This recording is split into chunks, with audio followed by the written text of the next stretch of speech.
여러분들 안녕하십니까. 또 시들모의 아빠들이 많은데요. 그 중에 열무 아빠님께서 찾아와 주셨습니다. 오늘 열무 아빠님께서 들려주실 이야기는 어떤 이야기일지 같이 한번 만나볼게요. 여보세요. 열무 아빠님. 놀밀님 안녕하세요. 아이고 반갑습니다. 네. 자, 오늘 열무 아빠님께서 이렇게 또 찾아와 주셨는데 오늘 이야기도 고민 끝에 좀 결정을 하신 느낌이에요. 예, 이게 와이프 직업 괴담이라고 말씀드려야 되나요? 이제 와이프랑 함께 겪은 일인데요. 네. 일단 저희 와이프 얘기하기 전에 저희 와이프 직업이 정신과 의사예요. 오. 그래서 저희 외조카가 한 번은 저희 와이프 병원에 내원하면서 알게 된 사실을 시들무 때 귀족님들께 말씀드리고자 합니다. 그래서 이 이야기 하기 전에 저희 외조카와 저희 그리고 큰이모 그리고 형한테 동의를 모두 구했다는 점 그쵸. 참고해 주시기 바랍니다. 이 부분이 굉장히 중요하죠. 정신과 의사든 어떤 의사든 간에 이야기를 할 수 없는 부분이잖아요. 그렇죠. 네, 하지만 뭐 가족분들이시기도 하고 전부 다 동의를 받아서 이야기를 들려주시는 점은 다시 한번 또 너무너무 감사드리고, 자, 그러면 어떤 이야기일지는 바로 출발을 좀 해보도록 하겠습니다. 렛츠가! 길이십니다. 열무 아빠예요.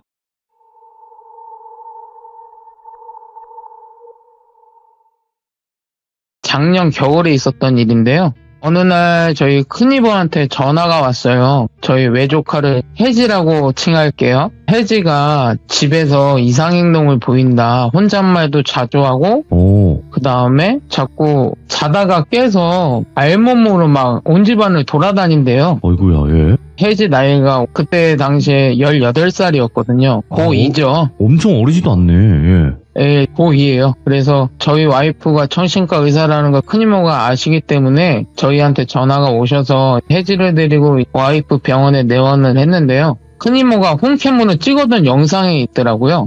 그걸 이제 와이프에게 보여주고 그 다음에 혜지랑 얘기를 하면서 진료가 시작이 되는데, 여기서 와이프가 진단명을 내렸는데 해지성 인격장애라고, 귀족님들이 아시다시피 이게 다중인격이라고 하죠. 또 다른 인격이 존재하는 거고, 거기에 조현병 초기 정신분열증을 요즘에는 조현병이라고 하더라고요. 맞아요. 조현병이라고 해서 사이코패스나 이런 게 아니고요. 맞죠. 이 정신분열증을 요즘에는 조현병이라고 통합해서 칭한대요. 그래서 일단 그렇게 진단을 내렸고, 그 다음에 혜지가 이런 병명을 가지게 되었잖아요. 그래서 왜 이렇게 됐는지 자초지종을 물어봤어요. 근데 큰이모께서 말씀하시기를 여기서부터 이야기가 시작이 되는데요. 2년 전부터 혜지 엄마, 저 형수님이죠. 혜지 엄마가 사이비 종교에 빠지신 거예요. 갑자기 불현듯 갑자기 불현듯 사이비 종교에 빠지셨는데 그게 약간 많이 심하셨나 봐요.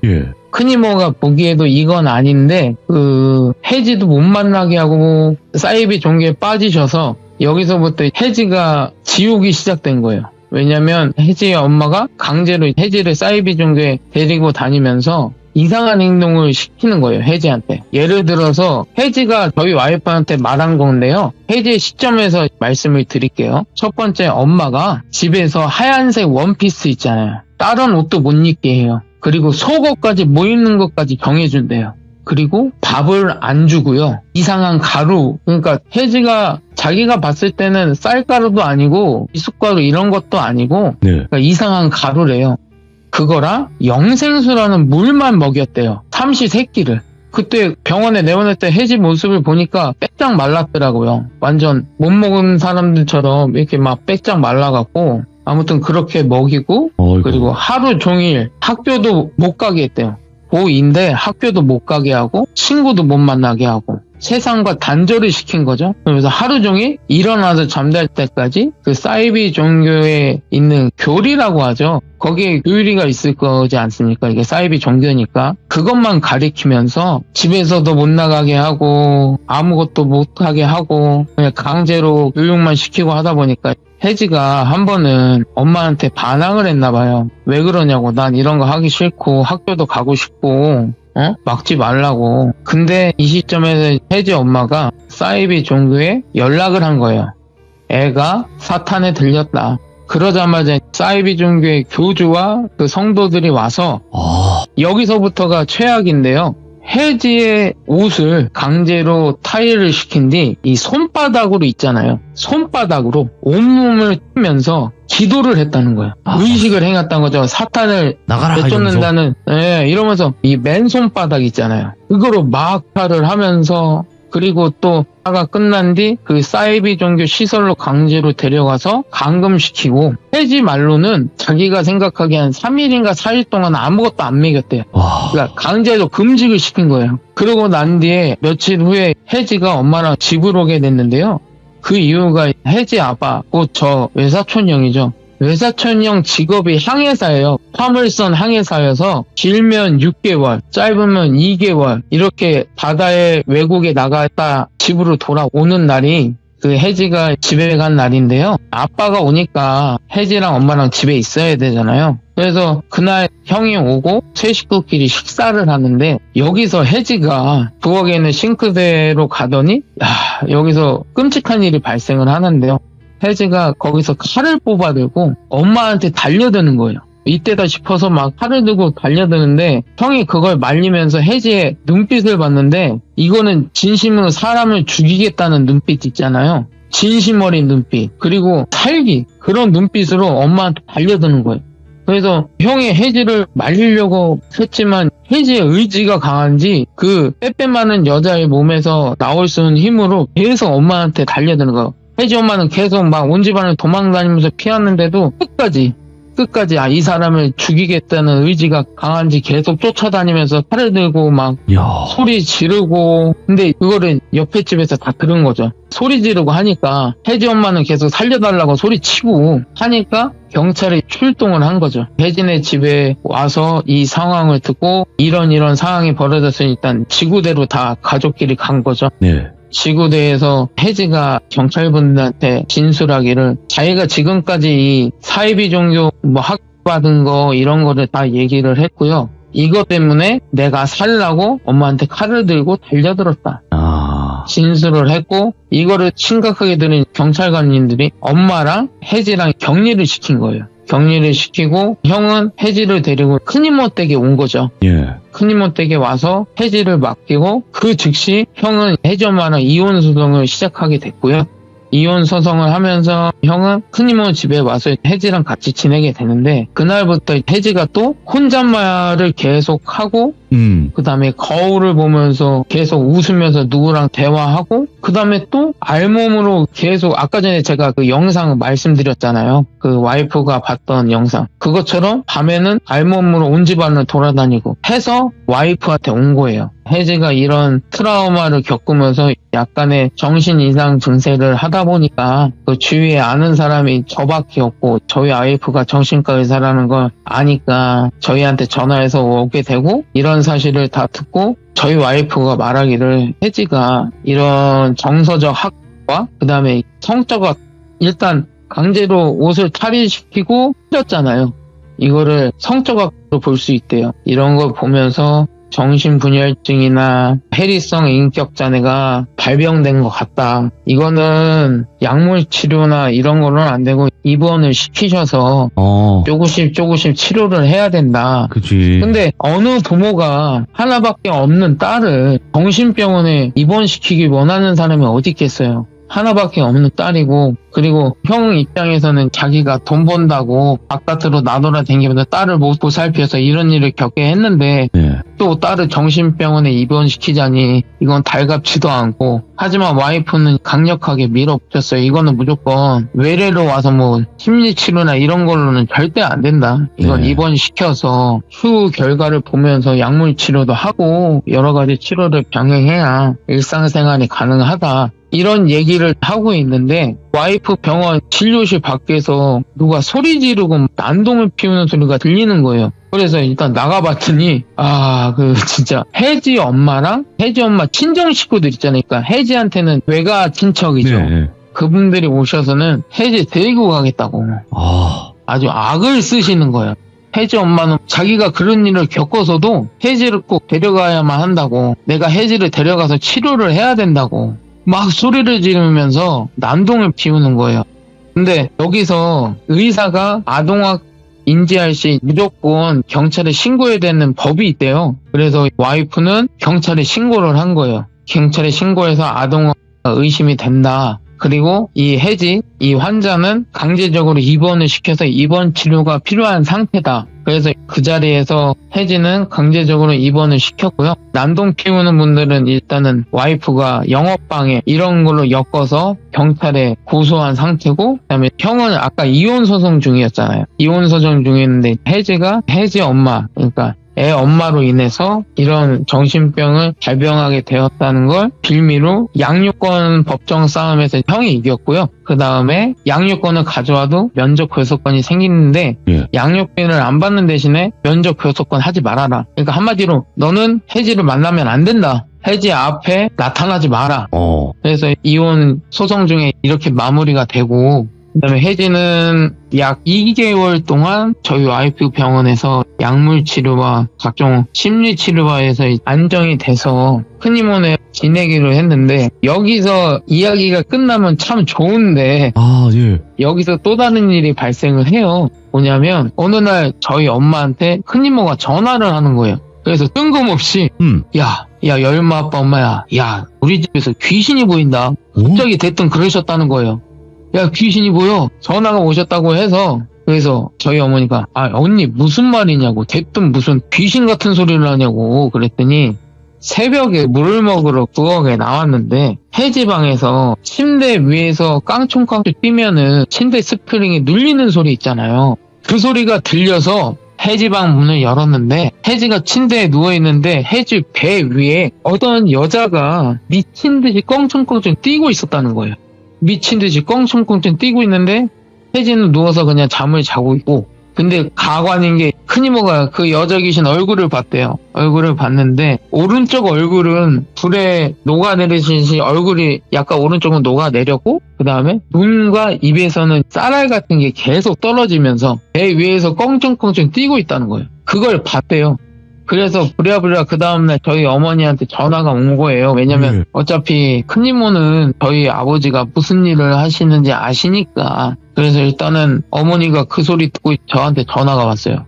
너 빨리 큰이모네 가봐라. 야 이렇대더라. 그래서 저는 이게 또 무슨 일인가, 갑자기 무슨 귀신 같은 소리를 하나. 그래서 큰이모네 갔어요. 가서 집안을 둘러보는데 귀신 같은 게 안 보여요. 아니 집안에 귀신이 없어요. 그래서 제가 혜지를 지그시 봤죠? 근데 혜지 정강이 다리에 아까 큰이모가 표현한 그 여자 귀신이 다리를 붙잡고 저를 보면서 쌀알을 이렇게 뱉으면서 씩 웃는 거예요. 씩 웃어요.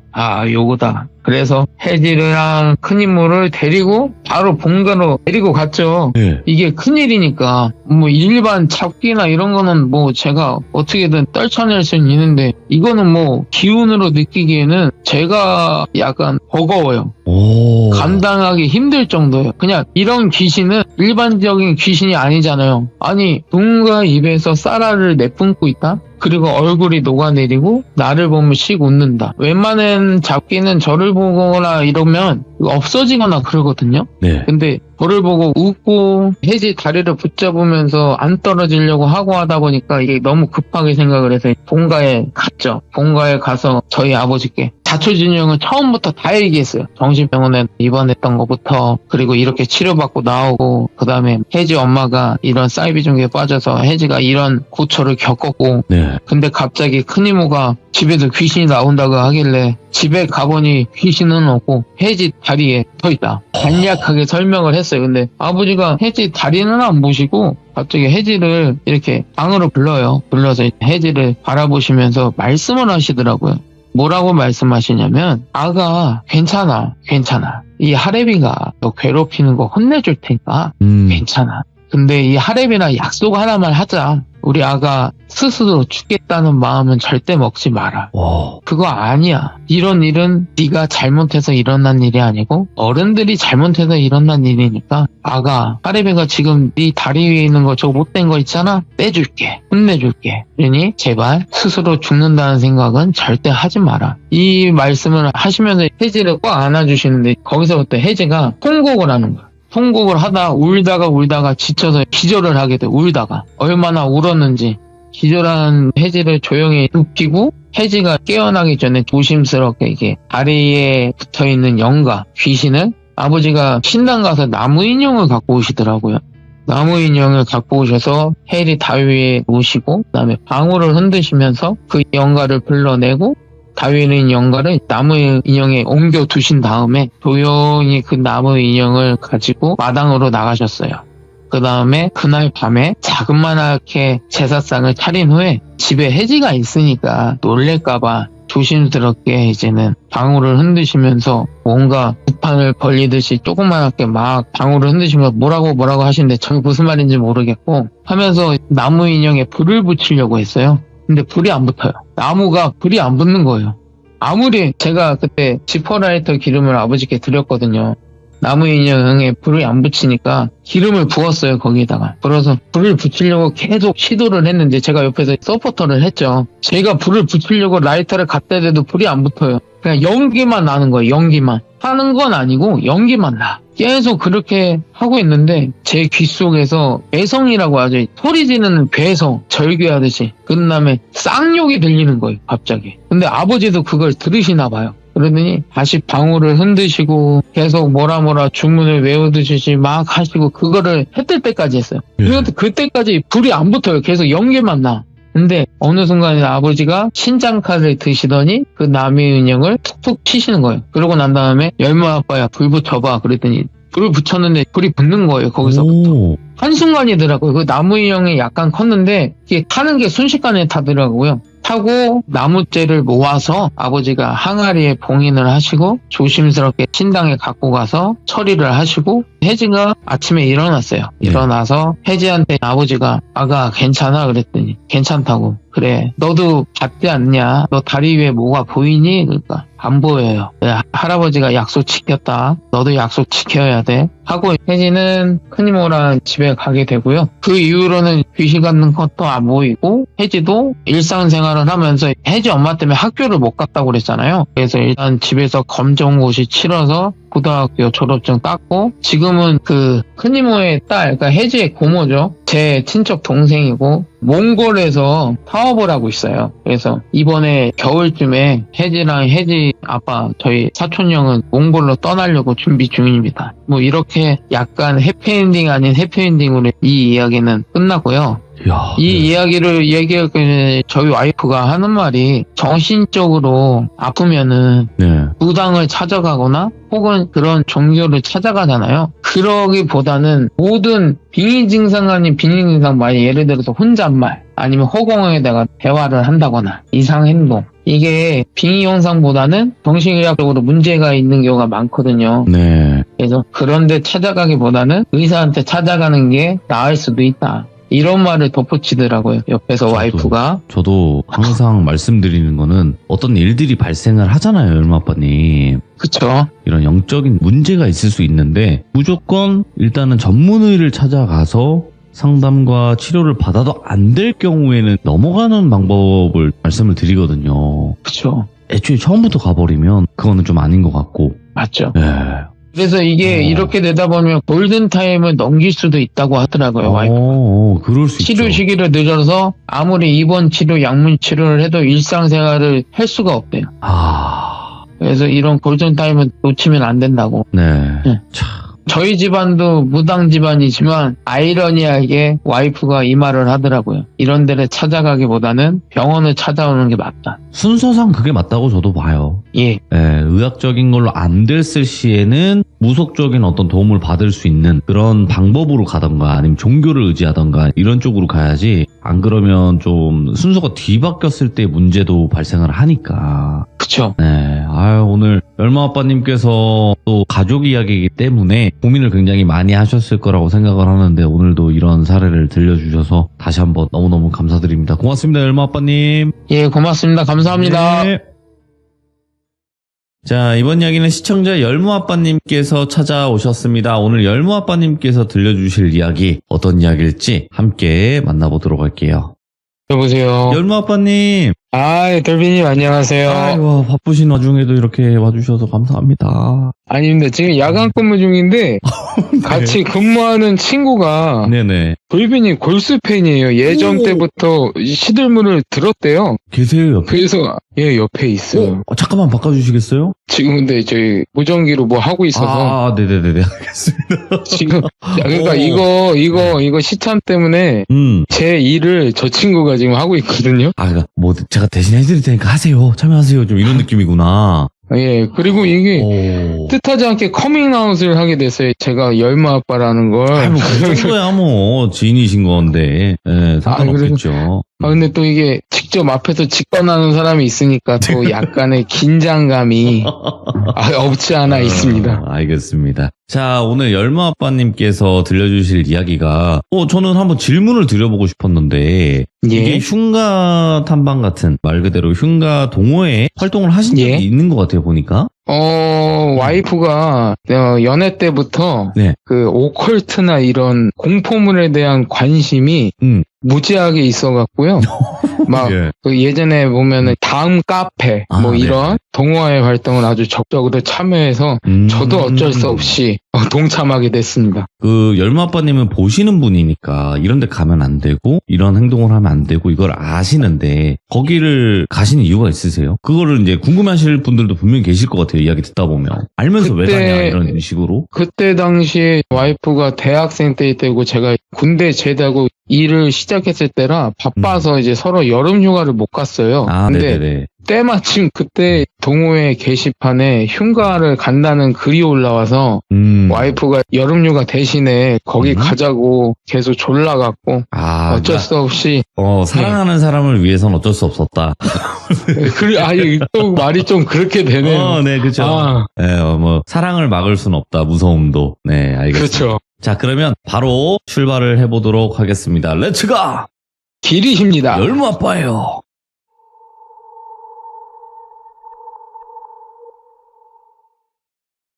이번 이야기는 2007년도에 있었던 일이고요. 그 흉가 체험할 지역은 강원도 쪽이에요. 근데 2007년도 당시에는 뭐 귀족님들 아시다시피 인스타나 SNS 이런 게 없었잖아요. 그래서 아까 방금 전에도 말했듯이 동호회 활동을 아주 적극적으로, 그리고 와이프는 거의 임원 수준으로 활동을 했었던 당시인데요. 그래서 일단은 와이프랑 이런저런 동호회 활동하다 보니까 그 시기가 여름휴가 시기에 딱 맞춰졌고, 그래도 우리가 바빠서 서로 여름휴가도 못 갔으니 여름휴가를 가자는 형식으로 흉가 체험에 동참해 보자고. 어차피 와이프는 그때 당시에 저희 집안이 무당 집안인 것도 알고 있었고요. 제가 영화를 본다는 것도 알고 있었고요. 근데 원망스러웠지만 어쩔 수 없지 않습니까? 일단은 저도 그 흉가 체험에 참여하기로 했습니다. 그래서 그 모임 장소로 강원도 가는 쪽에 어느 휴게소에서 모였는데요. 모인 인원이 저하고 와이프, 그 다음에 그 흉가 체험 동호회 회장, 그 다음에 임원인 철수와 영희, 이렇게 5명이 모여서 근처 읍내에 가서요. 고기하고 술, 간단한 먹거리를 사들고 근처 민박할 수 있는 민박집으로 이동을 했고요. 그 민박집에서 짐을 풀고 고기 구우면서 흉가 체험을 해야 되니까 간단하게 뭐 맥주 한 캔씩 먹으면서 회장이 지금까지 다녀왔던 뭐 흉가 체험에 대해서 썰을 풀면서 뭐 오늘 갈 장소는 자기가 갔던 장소 중에 정말 탑이다. 그런 말 듣는데 제가 속으로는 그렇게 생각했어요. 아니, 이 사람들이 과연 진짜 무서움이라는 게 아는 건가? 진짜 무서움을 알고 있을까? 정말 이 회장의 썰을 그냥 한 귀로 듣고 한 귀로 흘렸어요. 그냥 아주 썰을 열심히 풀더라고요. 뭐 자기가 어떤 귀신을 봤고 자기가 빙의가 됐었고 막 별의별 예를 다 하는데, 아무튼 그렇게 저녁 자리가 끝나고 좀 쉬다가 밤 11시쯤에 흉가 체험을 본격적으로 하려고 그 장소로 이동하는데, 걸어서 이동을 하는 게 아니라 차로 이동을 한다 하더라고요. 그 근처가 저기 장소인 줄 알았더니 그게 아니라 그 자리에서 술을 안 먹었더니 임원 중에 영희가 술을 안 먹었길래 자기 차로 이동을 하자고 해서 차로 20분을 이동했어요. 20분을 이동하고 어느 마을에 도착을 했는데, 어느 마을 그 외곽 쪽에 공터에 차를 세워두고 또 걸어서 그 마을 뒤쪽에 있는 산 중턱까지 올라갔는데요. 그 산 중턱에 가보니까 정말 옛날 시골 초가집 있잖아요. 그 흙으로 만들어진 그런 초가집, 거의 다 무너질 듯한. 근데 일단 제가 그 초가집에 도착했을 때 일단 여기가 흉가 체험 장소잖아요. 근데 제가 보기에는 연가가 하나도 없었어요. 흉가라고 하기에는 정말 뭐 그냥 일반 연가, 지방령이라도 있어야 되는데 아무런 연가가 없는 거예요. 근데 정말 이상했어요. 원래 산속에는 허주나 이런 귀신들이 많거든요. 원래. 근데 아무도 없으니 일단 주위를 막 살펴봤는데 살펴보다가 그 초가집 뒤쪽으로 조금 올라가 보니까 귀족님들 아실 거예요. 그 선악나무라고 아시잖아요. 선악나무가 그 마을을 수호하는 수호신 역할을 하고 신령한 힘이 깃들고, 그리고 또 선악나무는 애군을 쫓는다고 해요. 원래. 그리고 쉽게 말하자면 그 오래된 나무에 5색의 천들이 이렇게 걸쳐져 있으면 그게 분명 선악나무거든요. 아무튼 그래서 그 선악나무를 발견했는데 그 선악나무 앞에 제가 딱 섰어요. 근데 왠지 모를 듯한 그런 힘 있잖아요.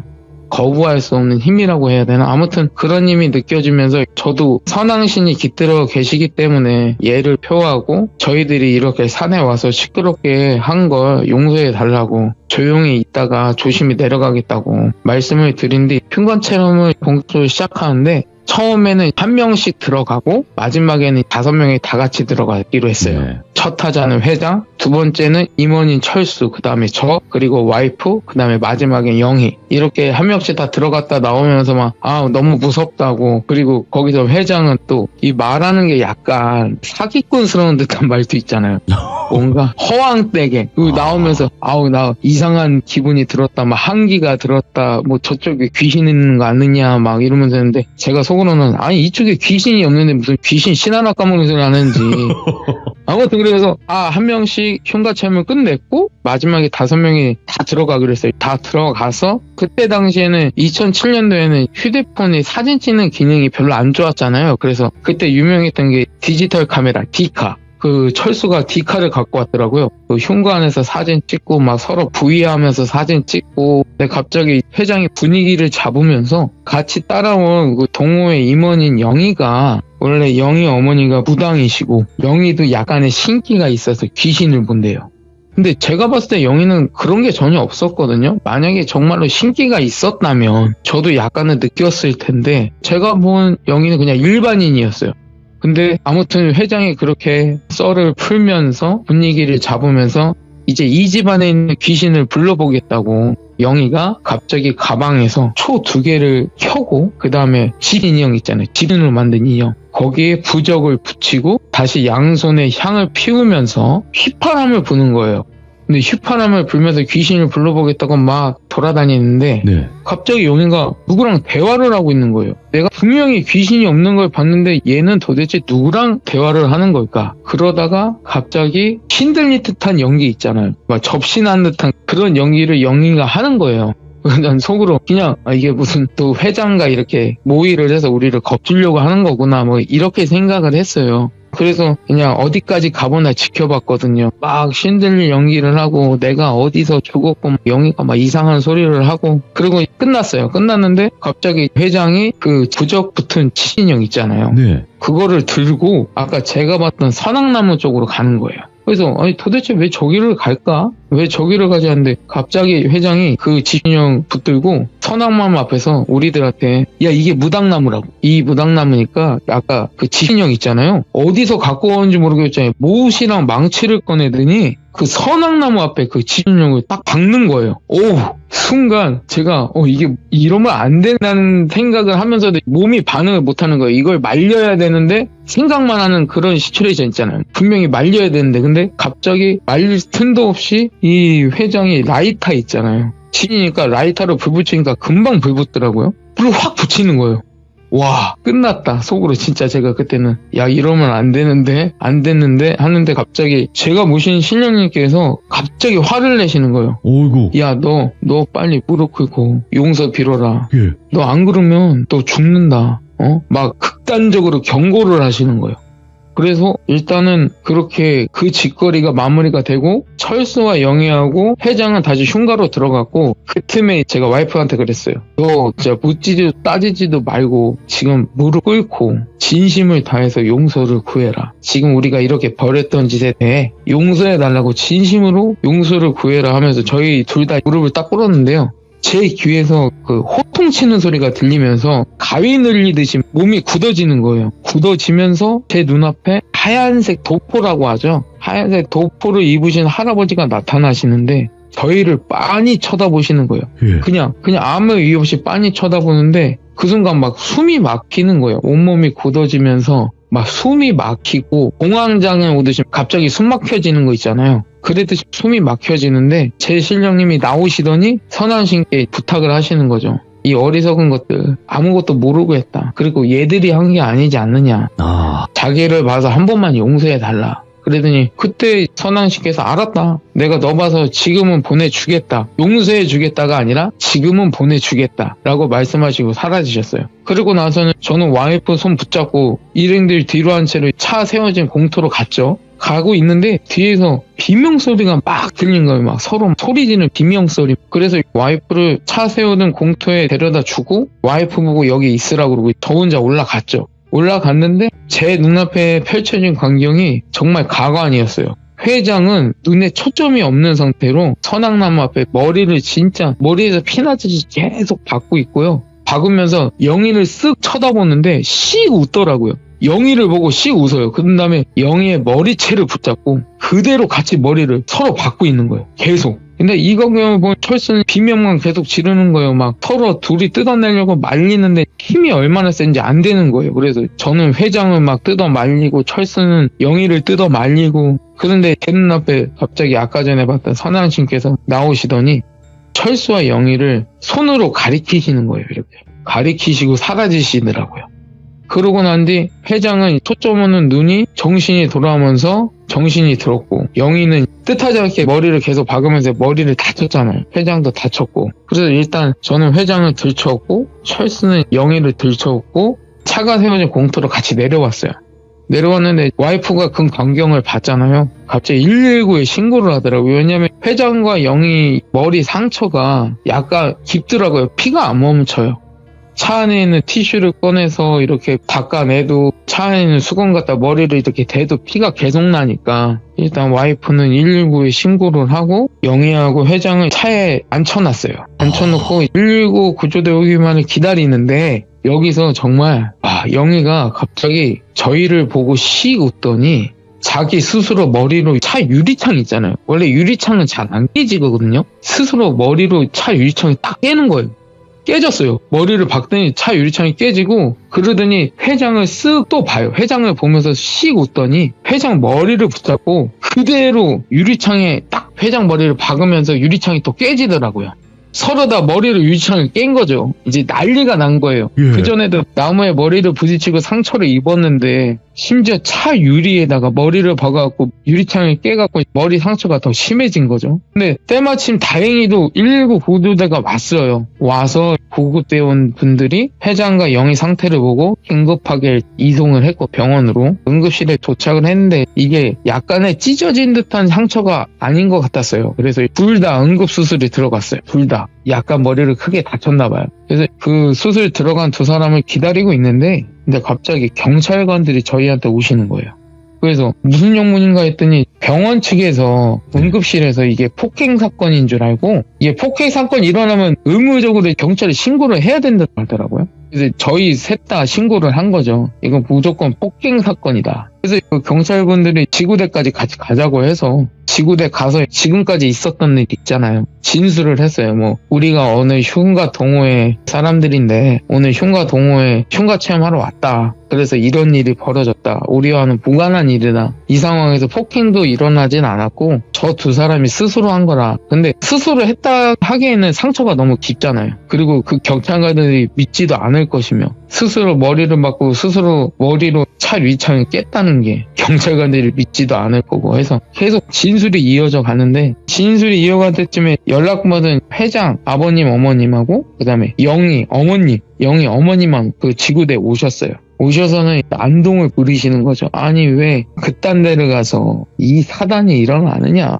막 저는 멱살까지 잡혔어요. 철수도 멱살 잡히고 와이프는 여자니까 손은 안 대고 철수하고 저하고는 멱살 잡히고 막 쌍욕 먹고 그러다가 와이프가 보다가 아니 거기 흉가 가자는 건 회장이 가자고 했고 뻘짓을 한 건 영인데 왜 우리한테 그러냐 막 소리 지르면서 그 낭동을 중재하는데 경찰서에 전화가 온 거예요. 응급수술이 무사히 마쳤다고 어서 오시라고 보호자도 오셔야 된다고. 그래서 그 부모님들도 병원 가시고 저희도 할 말 다 했고 그 뒤에 조사가 이루어지면 따로 연락이 갈 거라고 돌아가라고 훈방 조치하더라고요. 아무런 증거가 없으니까 뭐 경찰서로 넘길 수도 없고 진술서만 받고 저희를 훈방 조치했고요. 그리고 저희도 뒤따라서 병원에 갔어요. 같이 있던 사람들이 다쳤으니까 병원에 가서 그 두 사람은 수술이 잘 맞춰졌고 회복실에 있다가 일반 병실로 올라왔어요. 그래서 일반 병실로 가서 두 사람을 봤는데 분명히 회복실에서 마취는 깨웠을 텐데 이 두 사람이 눈은 뜨고 병실 천장만 보면서 움직임은 없는 거예요. 거의 의식이 없는 사람처럼 눈만 뜨고 이 모습을 보면 영희 어머니가 무당이라고 했잖아요. 딱 보더니 한다는 말이 그 흉가에서 없을 것에 빙이 돼서 왔다. 씌어서 왔다. 아이고. 이거는 구술을 해결해야 된다. 그랬더니 그 회장 부모님하고 막 얘기를 하더라고요. 귀족님들도 알다시피 굿판 벌리려면 돈이 많이 드는 거 아시죠? 아마 그거에 대해서 얘기하는 것 같았어요. 그리고 막 전화로 굿당을 예약하고 이제 저희는 할 일이 없잖아요. 거기서. 그래서 철수는 집으로 돌아가고 저하고 와이프는 그 근처 모텔에서 일단 잠을 자고 다음날 아침에 본가로 갔어요. 집으로 안 가고. 왜냐면 이 두 사람이 지금 당한 일이 있잖아요. 솔직히 무서운 거예요. 저 진짜 무서웠어요 그때. 그래서 일단 살 길은 아버지한테 가는 거밖에 없다라고 생각해서 와이프 손 붙잡고 본가에 갔죠. 근데 본가에 갔는데 그 문 앞에서 아버지가 못 들어오게 하시는 거예요. 못 들어오게 하고 저희를 보시더니 지금까지 뭔 일 있던지 빨리 말해라 그랬더니 흉가 체험부터 그리고 제가 선앙나무 본 거부터 그리고 선앙신을 뵌 거부터 그리고 이 회장이 몹쓸 짓을 한 거부터 그리고 이 두 사람이 그것 때문에 다친 것까지 다 얘기를 했더니 그 자리에서 그 시골에 그 쌀이빗자루 있잖아요. 아, 네. 그거 맞으면 진짜 아프거든요. 그리고 그게 잘못 맞으면 여기 긁혀갖고 예. 엄청 아파요. 근데 그거 갖다가 제가 거의 죽도록 맞았어요. 그 문 밖에서. 그러더니 아버지가 일단은 신장칼을 가지고 오시더니 툭툭 치시고 집 안으로 들어왔어요. 네. 들어와서 급하게 어디 전화를 하시는 거예요. 그러더니 그 제사상 도와주실 분들 3명이 오셨어요. 저는 모르는 분인데 3명이 오셔서 저희 본가 마당 앞에 딱 그 제상을 차리고 아버지는 단정하게 무브 갈아입으시더라고요. 그러더니 이제는 제를 시작하시는데 저하고 와이프는 딱 중앙에서 무릎 꿇고 딱 있었어요. 근데 아버지가 제를 하시는 도중에 저하고 와이프 뒤를 보시면서 갑자기 큰절을 하시는 거예요. 왜 큰절을 하시지? 하고 나서 제 눈앞에 제가 봤던 선왕씨께서 딱 서 계시는 거예요. 근데 여기서 와이프도 그걸 봤어요. 나중에 말했는데 와이프도 그걸 봤더라고 하더라고. 정확히. 그러더니 와이프가 그 자리에서 선왕신을 보고 거의 통곡을 하면서 손이 발이 되도록 막 빌더라고요. 용서해달라고. 제발 용서해달라고. 자기가 그러려고 했던 건 아니라고. 정말 용서해달라고. 하지만 선왕신은 저희를 그냥 빤히 쳐다보시고 그냥 사라지셨어요. 아무 말 없이. 근데 그 신당 안에 계시던 할아버지가 갑자기 나오시더니 너희가 갔던 데가 어디냐고. 강원도라고. 가자고. 거기로 가자고. 그 선악나무에 있던 데로 가자고 해서 아버지하고 할아버지하고 저하고 와이프하고 그때 제상 차려두신 그 3명 총 7명이 우리 흉가 체험했던 데로 갔어요. 가서 다시 그 선악나무 앞에 정성스럽게 제상을 올리고 이번에는 할아버지가 제를 올리시더라고요.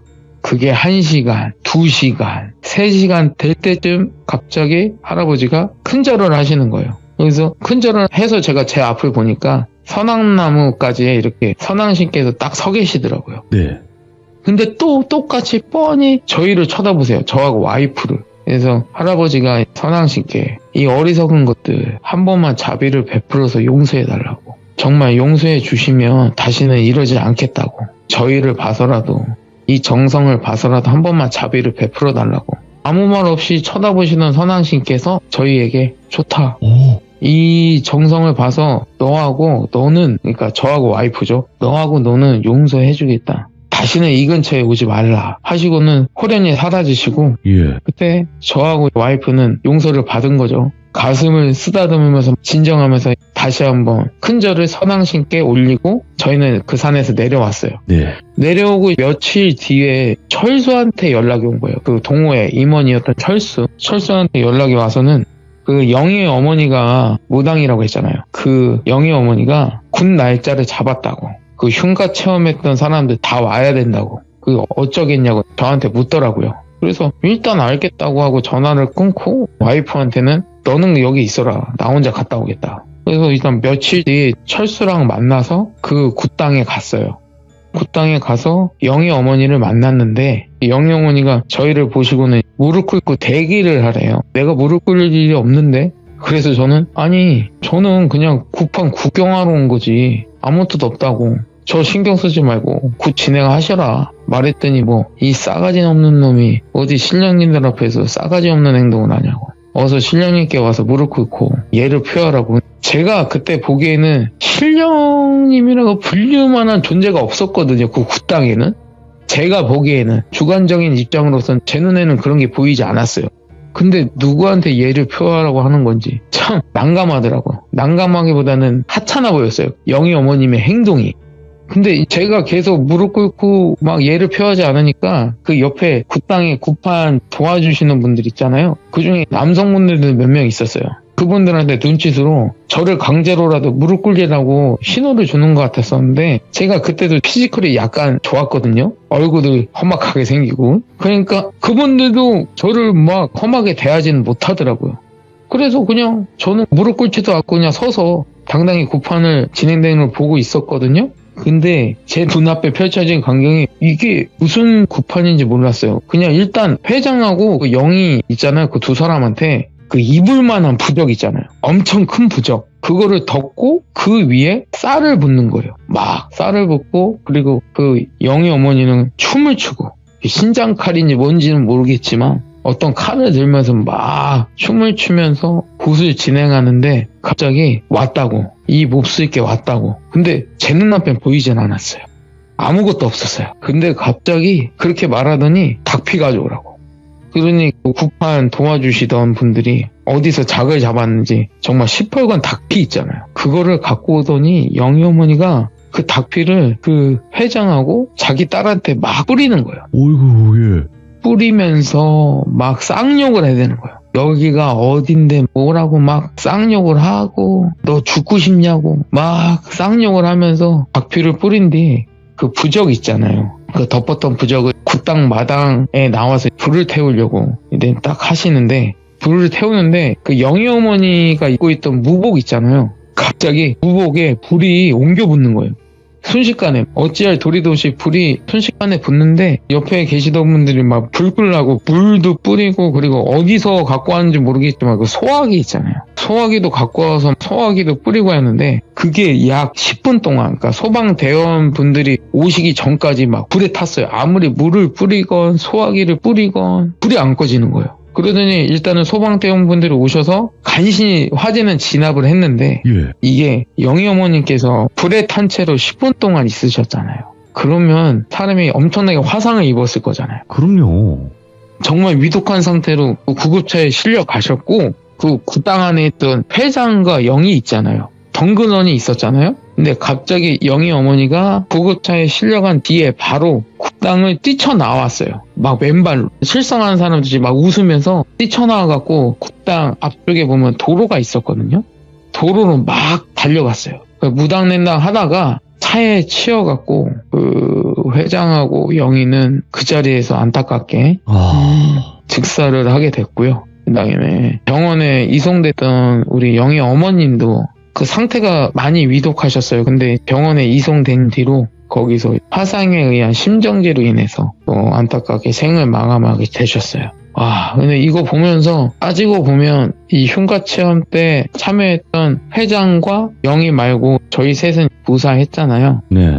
근데 얼마 뒤에 철수한테 연락이 왔어요. 또 갑자기. 그래서 연락을 받았어요. 그랬더니 철수가 아니 그 회장님 부모님이 원래 자그마한 공장을 운영하셨대요. 공장을 운영하셨는데 왠지 모를 화재가 발생해서 그 안에서 일을 하고 계시던 회장 어머님하고 아버님도 거기서 같이 일하셨나 봐요. 다른 분들은 별로 안 다치셨는데 어머님하고 아버님이 그 자리에서 화재로 인해서 안타깝게 또 생을 마감하게 되셨어요. 그리고 철수도 일하다가 크게 교통사고가 나서 지금 병원에 입원해 있다는 거예요. 진짜 그 소리 듣고 제가 처음에 시참했을 때 흉가 갔을 때 많이 위험하다고 했잖아요. 근데 지금은 흉가 체험보다는 힘이 깃든 그 신령한 곳에서 이 두 사람이 불경스러운 짓을 한 거잖아요. 선을 넘는 정말. 그래서 신의 분노를 사서 이런 일이 발생했잖아요. 흉가에서 귀신을 도발하는 것보다 신령한 힘이 깃든 장소에서 불경스러운 짓을 하면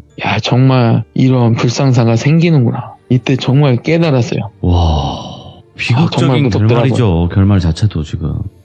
정말 깜짝 놀랐어요. 만약에 진짜 할아버지가 나중에 말씀해 주셨는데요. 네.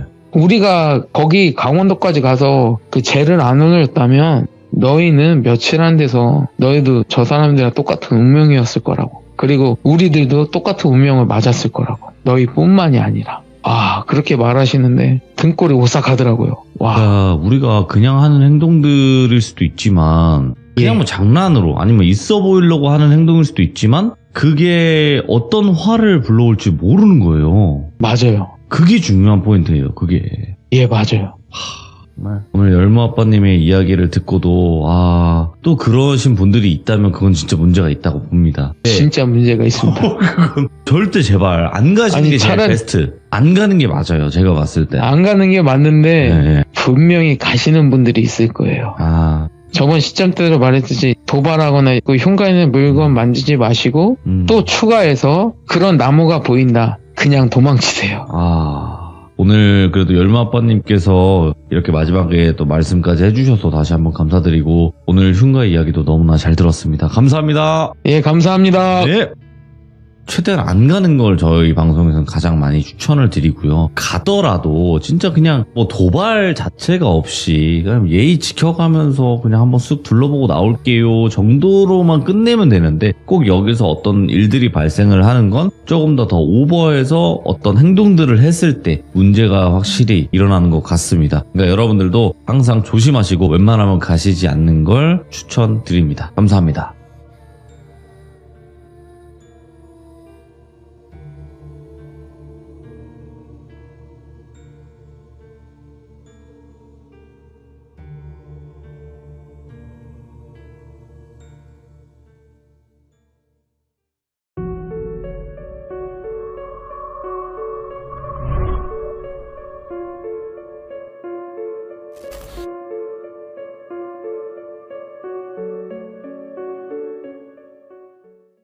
자, 이번 이야기는 시청자 강장님께서 찾아오셨고요. 오늘 이모님의 이야기를 들려주실 것 같습니다. 바로 만나보도록 할게요.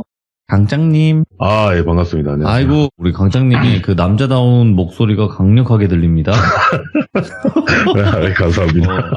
감사합니다. 자, 오늘 강장님께서 이야기를 들려주실 게 작은 이모 이야기예요. 네네네. 네, 작은 이모님 이야기면 무속과 관련돼서 이제 귀신 쪽에 관련된 이야기가 될 것 같아요. 맞죠?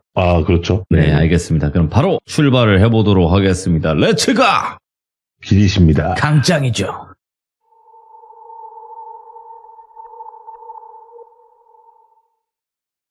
정확한 때는 저희 작은 이모가 저희 친누나 돌이 좀 지난 지가 얼마 안 된 시기였다고 해요. 예.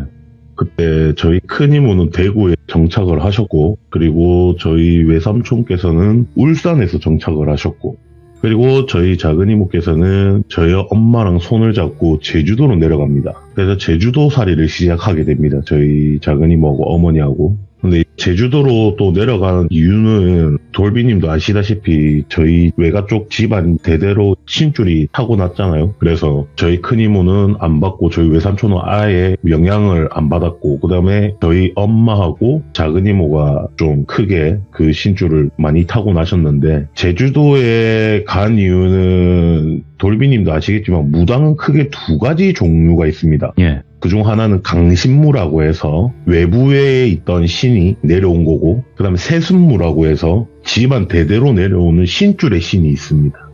그렇게 두 가지가 존재를 하고, 대부분은 그런 강신무 아니면 세순무로 나뉩니다, 무당이. 근데 저희 작은 이목교에서는 조금 특이한 케이스죠. 어떻게 보면 세습무도 되고 강신무도 되는 겁니다. 저희 작은 이목. 그렇다고 다른 무당분들처럼 복비 받고 전 봐주고 굿비 받고 굿하는 이런 무당은 아니지만 그냥 무속인이죠. 근데 강신무로 내려온 신은 아시다시피 장군님 할아버지고, 그리고 세습무로 집안 대대로 내려오는 신은 4분 정도가 계셨다고 합니다. 할아버지 1분하고 할머니 3분 이렇게 해가지고. 그래가지고 제주도로 내려간 이유는 그 세습무로 내려온 4분의 신을 시성드리고 기도드리기 위해서 잠깐 제주도 살이를 하기 위해 내려간 거였고, 그렇게 해서 시기가 저희 친누나가 돌이 조금 지나고 나서 제주도로 내려가신 거죠. 제주도에는 많은 오름들이 있지 않습니까? 거기에 가서 기도하시고, 그리고 제주도 메인 마운틴이 있잖아요. 한라산. 메인 마운틴에 가서 치성을 드리고 기도도 드리고, 그리고 워낙 그 산은 또 기운이 좋다 보니 강신무로 내려온 저희 그 장군 메인 신이시죠. 그 주신을 또 치성드리고 기도드리기 위해서 그렇게 내려가신 겁니다. 그렇게 한참을 생활을 하면서 어느덧 시간이 좀 지나고 세월도 좀 지나고, 그리고 저희 작은 이모하고 어머니하고 터를 잡은 곳은 어떻게 보면 외지인이 온 거잖아요. 그러니까 이제 마을에서도 처음에는 조금 텃세 아닌 텃세도 조금 있었지만 별탈 없이 여자 3명이잖아요. 저희 누나까지. 여자 3명만 내려와가지고 이렇게 제주도살이를 하고 간다는 소리도 듣고 이렇게 살갑게 대하니까 그 마을 분들도 어느 정도 마음을 트고 점점 얼굴도 익혀가면서 마을에서 다 같이 좀 잘 지냈답니다. 그래서 이웃 간에도 가까운 이웃은 밥도 같이 먹고 이렇게 수다도 떨고, 그리고 저희 작은 이모랑 어머니는 또 해녀 이런 거는 또 못 하시니까 이제 해녀분들이 물질하러 나가면 거기에 가서 찬도 조금 만들어주고 물질하는 거 구경도 하면서 이렇게 지냈답니다. 한날은 이제 저희 어머니는 저희 누나를 케어하느라고 집에서 케어를 하고 있고, 작은 이모는 조금 속도 답답하고 그날따라 왠지 바닷가도 좀 걸으면서 이렇게 산책을 하고 싶었대요. 그렇게 해서 산책을 이렇게 나갔는데 밖이 굉장히 시끄럽더랍니다. 엄청. 그래서 뭔 잔치 하나 생각해서 그 시끄러운 쪽으로 걸어가 보니 엄청난 구판이 크게 열려 있더랍니다. 근데 그 전에 구판이 열리니 이런 소식도 못 들었고 이야기도 못 들었는데 그냥 갑자기 그렇게 구판이 열려 있더랍니다. 마을에. 그리고 그 구판 열린 곳을 가니 평소에도 가깝게 지내던 이웃 사촌이었던 거죠. 그래서 뭐 천도제를 하나 뭘 하나. 근데 그 당시에도 저희 작은 이모께서는 아시다시피 신엄마도 없고 그렇다고 해서 스승도 따로 딱히 없고 굿에 대한 거는 그렇게 자세하게 알지도 못하던 그런 시기였어요. 그래서 어느 정도의 테두리, 그러니까 틀만 안 뿐이기 때문에 그냥 가서 구경이나 해야겠다 해서 아무렇지 않게 갔죠. 그렇게 거기서 막 구판을 열고 이런 거 구경하고 구판 끝나고 나오는 음식도 먹고 하다가 그 구판에서 구슬한 분이 그 집의 아저씨였는데, 그 아저씨 상태가 굿이 끝났는데도 딱히 그렇게 시작과 끝이 뭐 다른 걸 못 느끼셨답니다. 이모께서 일단. 그래서 이게 무슨 구슬했길래 뭐 한 거지? 이런 생각에 계속 쳐다봤답니다. 그냥 그 아저씨를. 근데 아무 예를 들어서 빙의가 됐으면 그 당시에 작은 이모께서도 빙의된 자를 수없이 봤을 텐데 빙의자의 모습도 아니야. 네. 그리고 뭐 누가 주위에 뭐 끼라든지 이런 게 그 아저씨를 괴롭힌다 뭐 그런 것도 아니었어요. 그냥 정상인이었어요. 어떻게 보면 그냥 살짝 무슨 우울증이 있는 사람처럼 좀 우울해 보이고 어두워 보인다 할 뿐이었고 뭐 딱히 없었어요. 그래서 작은 이모는 아저씨를 계속 쳐다보다가 느끼셨답니다. 그 후에 이 구판을 연 무당이 그냥 굿비만 받아 처먹고 사기를 쳤구나. 그냥 사기굿이구나. 그걸 느끼셨답니다. 그래서 막 그 구판을 정리하고 있는 바라지랑 악사분들 그 사이에 있는 한 그 무당을 딱 쳐다보니 그 무당도 마침 저희 작은 이모를 쳐다보고 있었던 거죠. 둘이서 눈이 마주쳤답니다. 무당과 무당이. 두 사람이 눈이 마주쳤는데 그 구판을 한 무당도 저희 이모의 눈을 피하지도 않고 저희 이모도 피하지도 않고 한참을 둘이서 눈싸움을 하듯이 쳐다봤답니다. 근데 한참을 그렇게 쳐다보다가 보니 머릿속에서 갑자기 이 무당이 별거 아닌데 뭐 흔히 말하는 X도 아닌 게 뭣도 아닌 게 뭐 이래 깝치듯이 쳐다보노 이런 식으로 생각이 되더랍니다. 그냥 머릿속에. 그래가지고 이모가 황당해가지고 그냥 피식 웃으면서 계속 쳐다보니까 그제서야 그 끝판왕 무당은 눈을 쓱 깔면서 피하더랍니다. 저희 작은 이모 눈빛을. 그렇게 해서 이 새끼가 이거 사기 쳐놓고 어이가 없네 이거 이러면서 하는데 그걸 또 그 이웃한테 굳이 또 왈가왈부하면서 자기들은 좋은 뜻으로 뭐 무슨 이유가 있어서 구판을 했을 거니까 딱히 뭐 이거 사기니 뭐니 그리고 이모가 거기 내려간 이유는 단지 이모가 모시는 신분들의 치성과 기도를 드리기 위해서 간 것이지 거기서 무업이나 뭐 무속적인 일을 하러 간 건 아니기 때문에 굳이 그 마을 사람들한테 자기가 무속인이라는 걸 밝히고 싶지도 않았답니다. 왠지 또 귀찮은 일도 생길 것 같고 그냥 편안하게 있다가 갈 생각이었고 거기 계속 머물 게 아니니까 그래서 딱히 티도 안 내고 그냥 그 자리가 끝났답니다. 그냥 그렇게 끝나고 일상적인 생활에 돌아와서 이렇게 생활을 하고 있는데 그때 그 구판도 슬슬 잊혀져 가는 거죠. 그래 한참을 잊혀져 가서 어느 날 저희 어머니하고 저희 누나를 저희 작은 이모께서 등에 포대기로 해가지고 업으시고 바닷가를 조금 걸으면서 산책을 하려고 이렇게 걸어가다 보니 갯바위가 이렇게 있었는데 그날따라 바람도 좀 많이 불고 바다의 파도도 좀 매섭게 치고 있던 상황이었답니다. 근데 그 갯바위 위에 그날 굽술했던 아저씨분이 그 갯바위 끝자락에 서 있더랍니다. 이렇게. 그래서 저 아저씨 이래 바람 불고 한데 저게 왜 있노 이러면서 저희 어머니하고 쳐다보고 있는데 몸을 살랑살랑 옆으로 조금씩 흔들더랍니다. 약간 술 취한 사람 맹키로. 그래가지고 위험해 보이는데 생각이 돼서 이모가 아저씨 위험한데 그 잊지 말고 좀 나오이소 이러면서 소리를 질렀는데도 아랑곳하지 않더랍니다. 근데 또 저희 어머니는 또 귀찮은 일 쉽게 말을 하자면 엮이기 싫어가지고 됐다 그냥 가자 말했으면 되겠지 그냥 가자 이래서 가려고 두 분이서 등을 돌고 가다가 저희 엄마하고 작은 이모하고 이야기를 하면서 몇 발자국 걸어가는데 갑자기 저희 어머니가 시선을 돌리더니 야야 큰일 났다 저희 작은 이모한테 이렇게 말을 하더랍니다. 그래서 왜 이러니까 어머니가 야 아저씨 떨어졌다 이러시더라고요. 그래서 그 아저씨가 서 있던 곳을 다시 쳐다보니 서 있던 아저씨가 온데간데 없고 사라져 있더랍니다. 그래서 뭐고 진짜 빠졌나 바다에 빠졌다고 이러니까 저희 어머니가 야 빠졌다 어쩌노 막 이러면서 된 거죠. 그래서 이모가 저희 누나를 업고 있다 보니까 상황 판단은 이모가 더 빠르고 좀 더 냉정하고 이랬지만 누나를 업고 있던 상황이라서 저희 어머니 보고 일단 마을에 가서 빨리 마을 사람들하고 빨리 소방서에 전화해라. 빨리 가라 언니야 빨리 가라 빨리 가서 빨리 마을 사람들 불러라 이러면서 보내고 이모는 평정심을 찾고 그 아저씨가 서 있던 갯바위를 걸어갔답니다. 이렇게 걸어가서 일단 사람이 빠졌다고 하니까 어디에 빠졌는지 그리고 그 사람이 맹정신이라면 분명히 살려달라고 올라올 거 아닙니까 물 위로 호우적거리기라도 할 거 아닙니까 수어링을 잘하든 못하든 간에 일단은 그래서 갯바위 쪽으로 그 아저씨가 서 있던 위치까지 조심조심해서 저희 누나를 이모가 업고 있던 상황이니까 위험하지 않게 최대한 안전하게 바다 쪽을 바라봤다. 네. 근데 온데간데 없더래요. 뭐 진짜 빠진 거 맞나 이러면서 파도가 너무 심한데 큰일이네 생각하면서 계속 바다를 이렇게 막 쳐다보고 있는데 쫙 희미하게 보일 정도로 먼 곳에서 이렇게 면봉같이 하나가 뭐가 나와 있더랍니다. 볼록. 그게 이렇게 그 멀리에서 이렇게 천천히 오더랍니다. 가까이. 천천히 와서 시야에 들어오고 정확한 형체가 보일 때쯤에 보니까 아저씨더랍니다. 그래서 이모가 아저씨 거기서 뭐 하는데요? 이러면서 파도가 이래 심한데 무슨 수영을 그래 합니까? 누가 물사람 아니랄까봐 뭐 합니까? 이러면서 막 짜증을 내는데도 대꾸도 안 하고 많이 쳐다보면서 계속 이렇게 오더랍니다. 갯바위 쪽으로. 그래서 갯바위 앞쪽까지 왔는데 그때서야 이모가 좀 이상하더랍니다.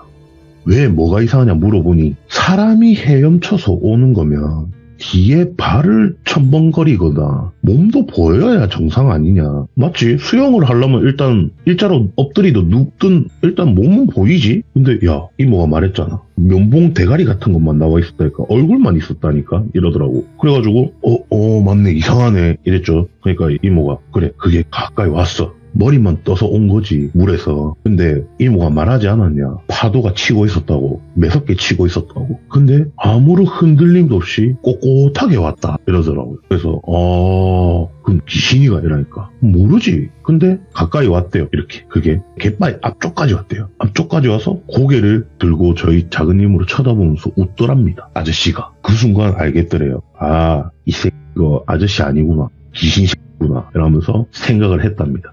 일단 저희 작은 이모는 저희 누나를 업고 있으니까 최대한 영향을 안 미치기 위해서 그냥 바로 고개를 돌리고 마을 쪽으로 걸어갔답니다. 신경 끄고. 더 이상 뭐 허튼 짓 안 하고. 왜냐면 누나가 있으니까 누나한테 무슨 악영향이 끼칠까봐. 그래서 마을 쪽으로 걸어가는데 저희 어머니가 마을 사람들이랑 불러오라고 했는데 그럼 마을 사람들이랑 와야 될 텐데 혼자 터덜터덜 걸어오더랍니다. 마을 쪽에서. 무슨 넋이 나간 사람처럼. 그래서 언니야 뭐한대? 왜 사람들 안 데리고 왔나? 이러면서 물어보니 저희 어머니가 말을 못 하더랍니다. 말을 못 하고 허공만 쳐다보고 있더랍니다. 이렇게. 정신 차리라 언니야 뭐 하는데? 이러면서 언니 이런 거 한두 번 보나? 왜 그러는데? 이러면서 막 이렇게 이야기를 하니까 저희 어머니가 야 내가 마을 사람들을 부르러 갔는데 아저씨가 집에 계셨다 이러더랍니다. 저희 작은 이모는 알잖아요 어차피 예. 상황을. 그래서 뭐 알고 있다. 일단 집에 가자. 집에 가서 내 이야기 해줄 테니까 일단 집에 가자 하고 저희 작은 이모가 엄마 손을 잡고 이렇게 끌고 집에 왔답니다. 집에 와서 마침 집에 딱 도착하니까 저희 누나는 잠들어 있고 해서 살포시 방에 눕혀놓고 저희 엄마하고 부엌에 와가지고 찬물을 마시고 정신 차리고 앉았답니다. 그렇게 앉아가지고 어찌 된 거냐 저희 어머니가 물어보니 이제 말을 해줬답니다. 뭐 이래 돼서 이랬는데 딱 봐도 그 아저씨 아닌 것 같다. 아니고 악인지 뭔지 모르겠는데 일단은 뭐 그 아저씨 형상으로 해가지고 내를 괴롭히려고 한 건지 뭘 한 건지는 나도 잘 모르겠다 솔직히. 언니 니도 알다시피 내가 무슨 전문 무당도 아니고 어떻게 그렇게 잘 알겠노 하면서 막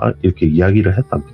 그렇게 이야기를 하고 그냥 그렇게 또 별일 아니니까 그냥 넘어가자. 뭐 별일 있으면 우리 할배가 뭐 도와주겠지 이러면서 넘어갔답니다. 왜냐하면 또 저희 어머니도 저희 이모가 그 모시고 있던 장군 할아버지를 또 믿고 있으니까 일단은 저희 이모가 살고 있는 집이 가장 안전하다고 두 분께서 철석같이 믿고 있던 상황이기 때문에 집에 있으면 안전하다 생각해서 그날 뒤로 며칠 동안 집 밖으로도 안 나가고 그렇게 집에서 일상생활을 보냈답니다. 보내고 저희 작은 이모는 그 갯바위를 한 번씩 가면서 도대체 뭐 하는 귀신인가 영광가 싶어서 또 찾아보려고 갔는데 그 뒤로 또 안 보이더랍니다. 그래가지고 참 희한하다.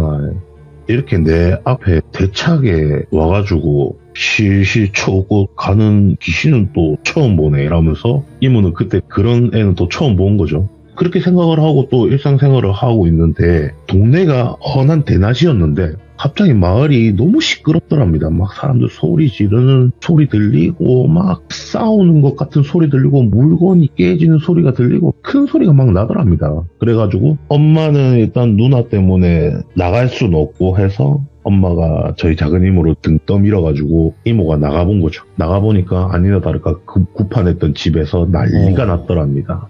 그래서 무슨 일인고 해서 가서 보니 아저씨가 불 지를 거라고 계속 휘발유를 막 뿌리려고 하고 있더랍니다. 그거를 그 집 할머니하고 아저씨 와이프분 사모님하고 이렇게 막 말리고 있었고 아줌마 할머니가 막 말리고 있고 그 아들내미도 같이 막 말리고 있고 그 아저씨는 계속 기름통을 들고 불 지르려고 막 하고 있더랍니다. 예. 근데 이모가 그거를 계속 많이 쳐다보고 있었답니다. 뭐 딱히 뭐 도와줄 수 있는 방법은 없잖아요. 어차피 장정 한 명에 할머니, 아줌마 3명이서 붙어가지고 뜯어말리고 있는 상황이었고 그렇다고 뭐 저희 작은 이모가 힘이 세서 그 도와줄 수도 없는 노릇이고 더 위험에 처할 수도 있는 노릇이지만 그래도 뭐 사람이라면 가서 도와주긴 도와줘야 되겠지만 이상하게 그냥 몸도 안 움직이고 딱히 별일이 없을 것 같다는 느낌이 더 강하게 들었답니다. 솔직하게. 그리고 불이 안 날 것 같다는 생각이 일단 지배적으로 들었답니다.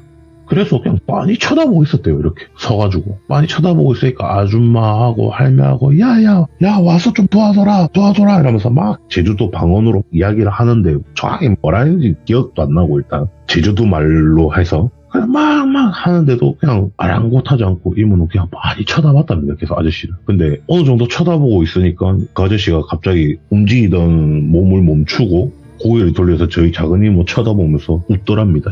근데 그 웃는 표정이 그때 물에서 봤던 놈이랑 똑같은 표정이더랍니다. 그래서 이모는 뒤도 쳐다보지 않고 그냥 등 돌려서 그냥 바로 집에 갔답니다. 너무 기분 더럽고 너무 화가 나서. 그날 그 화를 저희 친누나의 애교와 베이비 페이스를 보면서 이제 힐링을 하면서 화를 깔아앉히고 저희 어머니랑 뭐 밥 먹고 이야기 좀 하고 TV 좀 보다가 이렇게 잠이 들었답니다. 잠이 들었는데 꿈에 집 마당이 있고 대문이 있을 거 아닙니까? 대문에 누가 막 두드리더랍니다. 그래서 아씨 밤에 뭔 짓이고 또 동네에 뭐 갔네 이러면서 꿈에서 막 그렇게 소리를 지르답니다. 이런 거지 같은 동네를 쳐와가지고 하필 골라도 이딴 데를 골라가지고 이러면서 소리를 질렀답니다. 짜증이 나서 너무. 그래서 대문을 나가면서 누군데요 이러면서 대문을 탁 열었는데 온몸이 폭삭 젖어 있는 아저씨하고 옆에서 활활 타고 있는 아저씨하고 똑같은 아저씨인데 한 명은 폭삭 젖어 있고 한 명은 활활 타고 있는 이 아저씨 두 명이 서 있더랍니다. 서가지고 젖어 있는 아저씨는 저희 작은 이모를 보고 너무 춥다, 내 좀 따뜻하게 해달라 하면서 이렇게 이야기하고, 옆에서 활활 타고 있는 아저씨는 너무 뜨겁다, 내 좀 차갑게 해달라면서, 내 좀 시원하게 해달라면서. 그 이모는 보고 어이가 없잖아요. 그 이모는 둘이 껴안아라면서, 둘이 껴안으면 되겠네, 왜 나한테 그러냐면서 진짜 이렇게 이야기를 했답니다. 저한테 이야기하는데, 아니 둘이 물과 불인데 둘이 껴안아서 한 명은 꺼트리든 한 명은 식후든지 알아서 해라고. 똑같이 생긴 거 둘이 내한테 와가지고 지금 뭐하냐면서 막 이렇게 화를 내니까 그냥 피식 웃더니 가더랍니다. 둘이. 이모가 화나는 걸 떠나서 이제는 어처구니가 없더랍니다. 뭐 하는 것들이길래 내한테 이러나, 도대체 뭐 때문에 이러나 나한테. 그래가지고 그날 그 꿈을 꾸고 그 아저씨 두 분이 등을 돌려서 나가고 저 멀리 사라지고 잠에서 탁 깼는데 또 동네가 시끄럽더랍니다. 네. 또 뭔 일이고, 왜 이렇게 동네가 시끄럽노 이러면서 옆에서 저희 엄마하고 누나는 잠들어 있고 아직 저 이모는 짜증나네 진짜 이러면서 나갔는데 이제 연기가 가득한 거죠, 동네가. 그래갖고 뭔 일이고 이러면서 주위 둘러보니 구판했던 그 아저씨 집에 불이 나고 있더랍니다. 근데 그걸 보는 순간 저희 작은 이모 또 안 좋은 트라우마가 있지 않습니까? 그게 조금 떠오르면서 섣불리 거기를 가지를 못하겠더랍니다. 그리고 무슨 공황처럼 이렇게 뭔가 이렇게 속이 갑자기 메스껍고 어지럽고 막 이렇더랍니다. 그래서 바닷가 쪽으로 그냥 뛰었답니다. 그 불난 집으로 간 게 아니고. 그리고 어차피 또 불난 집은 시끄럽고 막 사이렌 소리가 들리는 거 보니 소방차가 온 것 같고 해서 굳이 가갖고 이모가 뭐 그렇게 할 필요는 없잖아요, 그런 상황이면. 그래서 이모는 안 좋은 속과 이런 몸을 이끌고 무작정 바다 쪽으로 갔답니다. 탁 트인 공기를 마시려고. 근데 이모가 이 바닷가 쪽으로 간 곳이 그 아저씨가 그 빠졌을 때 서 있었던 그 아저씨 똑같이 생긴 연가가 서 있던 그 갯바위로 이모가 갔더랍니다. 이모도 모르게. 그래갖고 거기 서가지고 하필 와서 또 이딴 데 왔네 이러면서 또 바다를 쳐다보면서 이렇게 심호흡을 하고 있는데, 한참을 그렇게 심호흡을 하다 보니 어느 정도 상황이 조금 정리가 된 것 같더랍니다, 마을에. 그래갖고 어느 정도 이모도 조금 괜찮아졌고 해서 다시 돌아갔죠. 돌아가서 몸도 마음도 조금 정리를 했으니까 불난 집으로 가본 거죠. 갔는데 이미 초상집이더랍니다. 아니나 다를까 아저씨가 이렇게 타신 거죠, 불에. 그래가지고 운명을 좀 달리하셨더랍니다.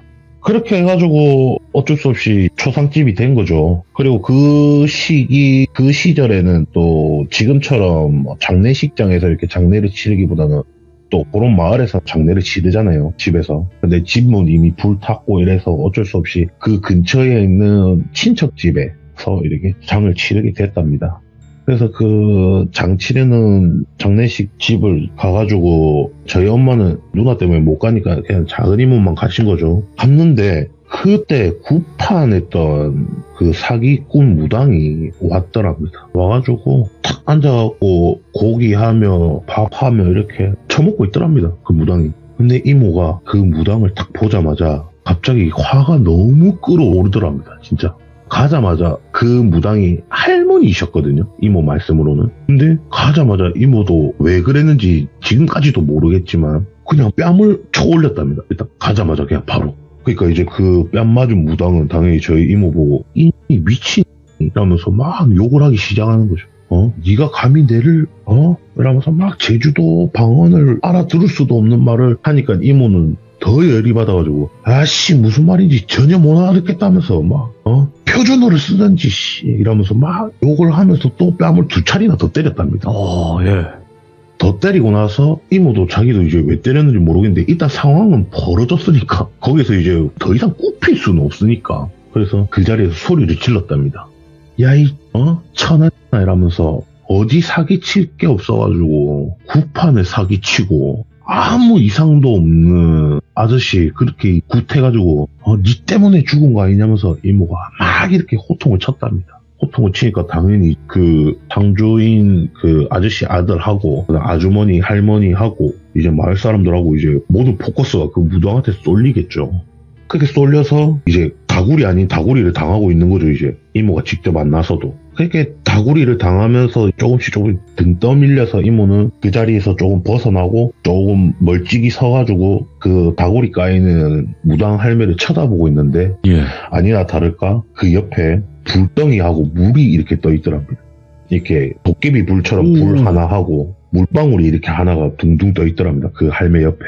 그래갖고 와 저거는 귀신도 아니고 도대체 뭘까. 일단 뭐 이모는 그때까지 뭐 아무것도 모르니까 아이 뭐 영가도 아닌 귀신도 아닌 저 두 개가 분명히 뭔 수를 써도 썬 건데 네. 이 할망구 이건 도대체 뭐하는 인간이고 내가 막 생각이 된 거죠. 근데 그 자리가 일단은 뭐 그렇게 다구리를 당하고 만신창이가 된 할머니는 바라지 손에 이끌려서 그 자리를 벗어나게 됐답니다. 그래서 그렇게 상황이 끝나고 그 할머니 무당이 대처한 모습이 딱 봐도 왠지 자기 탓인 것처럼 이렇게 보일 거 아닙니까? 이 사람들한테. 그러니까 그 마을 사람들하고 상주인 아저씨 아들하고 그다음에 그 아줌마하고 할머니하고 다 저희 작은이모한테 와가지고 아이고 내가 진작에 알아봤어야 되는데 진짜 몰라서 미안하다면서 막 고맙다면서 막 이렇게 하는 와중이었고 복덩이가 왔었는데 그것도 못 알아보고 우리가 진짜 죄송하다 미안하다면서 막 이렇게 무릎 꿇고 막 하더랍니다. 근데 이모는 뭐 그럴 의도도 아니었고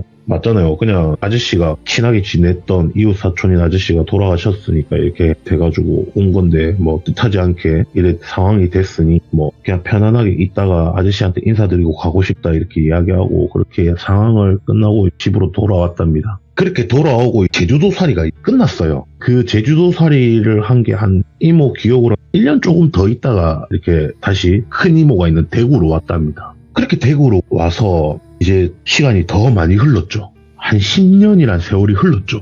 어느 정도 시간도 많이 흐르고 해서 제주도에 또 한 번 시성드리고 하기 위해 간 거죠. 제주도로 10년 만에. 그냥 갔다가 그 머물렀던 그 마을로 오랜만에 가본 거죠. 이모도 궁금하니까 그때 어르신들이나 이제 이웃 주민들이 아직도 계시는가 싶어서 가봤더니 아니나 다를까 그때 있던 사람들은 한 분도 안 계시더랍니다. 그나마 조금 나이가 좀 있는 어르신 한 분이 이렇게 나와서 의자에 앉아가지고 부채질을 하고 계셨더랍니다. 그때가 날이 조금 더워지고 있던 시기였는데 이모 말씀으로는. 그래서 그 어르신께 물어봤답니다. 아이고 어르신 제가 한 10년 전에 이 마을에서 잠깐 터를 잡았었는데 그때 계셨던 이웃분들이 아무도 안 계시는 것 같다. 몇 집 없어가지고 다 이렇게 친하게 지냈는데 그때 계시던 이웃분들이 안 계시는 것 같다 하니까 그 어르신께서 작은 이모 보고 처음에 제주도 말씀으로 막 하는데 저희 이모가 못 알아들으니 이제 그 집에 있던 그 어르신 며느리 분 같은 분을 이렇게 부르더랍니다. 네. 그래서 그분이 이제 통역 아닌 통역처럼 이렇게 이야기를 해준 거죠. 그 이야기를 들어보니 그때 살던 분은 한 분도 안 계실 거다고. 왜 그러냐 이러니 온 마을이 다 불타서 그때 새벽에 불이 타서 다 돌아가신 걸로 알고 있다. 그래서 싹 다 정리를 하고 여기 다시 마을을 세운 거다. 그럼 한 분도 안 계시냐? 그러니까 안 계신대요.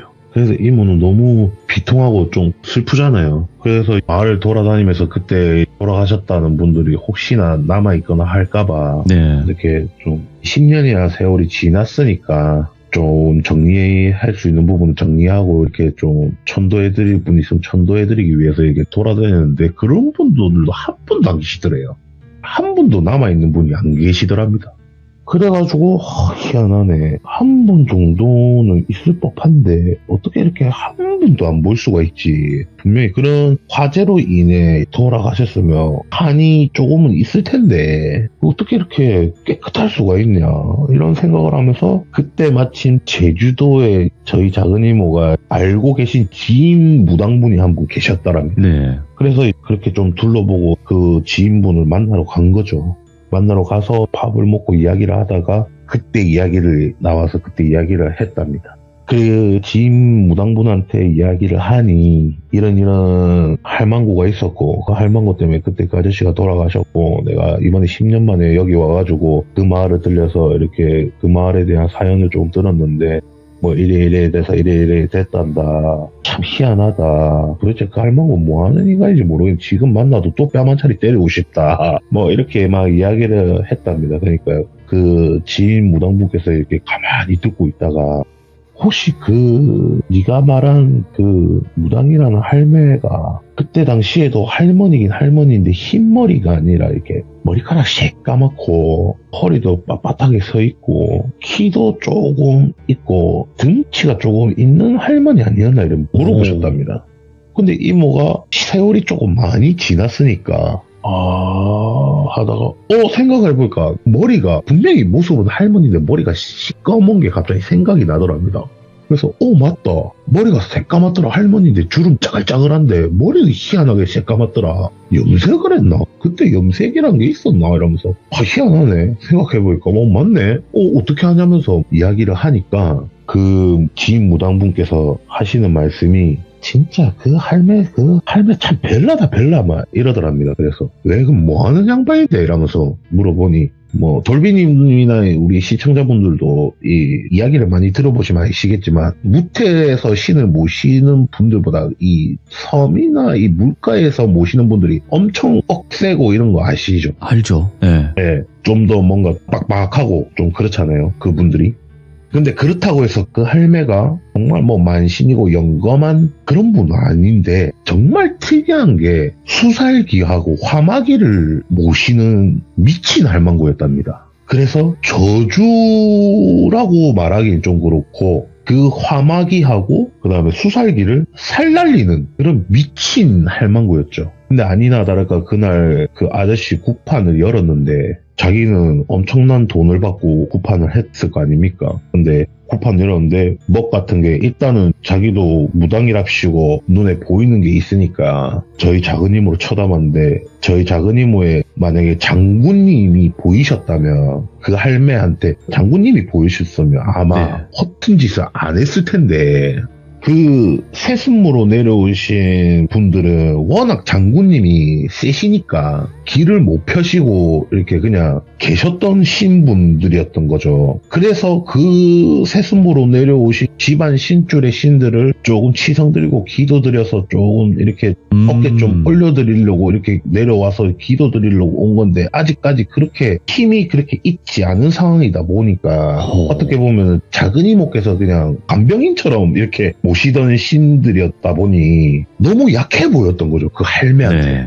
근데 그 할매는 진짜 제대로 된 신을 모신 게 아니라 수살기하고 화마, 이 불귀신이죠. 쉽게 말하면 불귀신 두 개를 모시고 있던 아주 미치광이 무당이다 보니까 제대로 된 신이 눈가리에 보일 리가 없잖아요. 그냥 비슷한 영환이 띈 거지. 그래 놓으니까 저희 작은 이모가 하찮게 보였던 거예요, 처음에는. 근데 처음에 둘이서 눈싸움 할 때 그 기백이 안 꺾이니까 그냥 지가 기백이 꺾여서 그랬던 것 같다고 말씀하시더라고요. 뭐 그래 돼가지고 했는데 분명히 그 할망구 눈가리에는 저희 작은 이모가 그렇게 센 뭐가 안 느껴지고 무당으로도 안 보였을 거라고 생각을 했으니 자기가 데리고 있던 화마 불귀신하고 수살기 물귀신을 보내서 그렇게 괴롭힌 거고 이모가 떠났다는 이야기를 들으니 혹시나 자기가 사기꾼이라고 한 것 때문에 이제 그런 그때 다구리를 당했지 않습니까? 그 다구리에 대한 복수심에 그 마을을 그렇게 한 거죠. 어떻게 보면. 그러고 나서 그 할매가 되게 그쪽의 지역에서는 좀 소문이 많이 났답니다. 미치광이로. 괜히 엮이면 진짜 제대로 된 무당도 솔직히 수살기, 화마기가 둘이서 덤벼들면 힘들 수가 있거든요. 이모 말씀은 그래요. 그냥 힘들 수도 있고 대처하기도 귀찮고 하니까 똥이 더러워서 피하지 무서워서 피하겠냐. 말 그대로 더러운 할망구다. 그러니 건드리지는 못하고 그렇다고 딱히 그 할매한테 막 할 수 있는 다른 무속인이 존재도 하지 않는 제주도였다 보니 딱히 손을 못 쓰고 있는 와중에 갈 때는 화려하게 바닷가 바위 절벽에서 불에 탄 채로 바다에 빠져 죽었답니다. 그 할매가. 그렇게 해서 일단 세상은 떴답니다. 그렇게. 요렇게 좀 이야기가 끝이 나는데 요 이야기가 저희 작은이모한테 엊그제 들었거든요. 엊그제 저희 집에 오랜만에 오셔가지고 저랑 밥 먹고 어머니랑 같이 밥 먹으면서 TV를 보는데 TV에 그 마침 조이연 씨가 주연으로 나오는 드라마가 나오더라고요. 그 귀신 보는 그 드라마죠? 네, 맞아요. 그게 딱 나오는데 마침 저희가 봤는데 그 학교에 있는 화마가 나오더라고요. 그걸 딱 보시고 이 이야기를 해주시더라고요. 저한테. 저런 거 있다 이런 식으로. 네, 화마 맞지 저런 놈들이지 하면서 이런 일이 있었다고 이제 이야기를 들어서 급하게 제 이야기가 아닌 작은 이모 이야기로 들고 와봤습니다. 이야. 어차피 뭐 강장님의 이야기는 믿고 듣지만 이모님의 이야기도 재밌고 강장님이 겪은 또 개인적인 이야기들도 너무나 무섭고 재밌기 때문에 그냥 강장이라는 장르가 있는 거예요 이제는. 저는 감사합니다. 예전부터 참여하실 때도 강장님만의 그 색깔이 있는 이야기들을 항상 그런 경험담을 들려주셨기 때문에 꼭 그런 경험담으로 또 와주실 거라 믿습니다. 오늘 이야기 들려주셔서 너무너무 감사드립니다. 고맙습니다. 네, 수고하셨습니다. 네.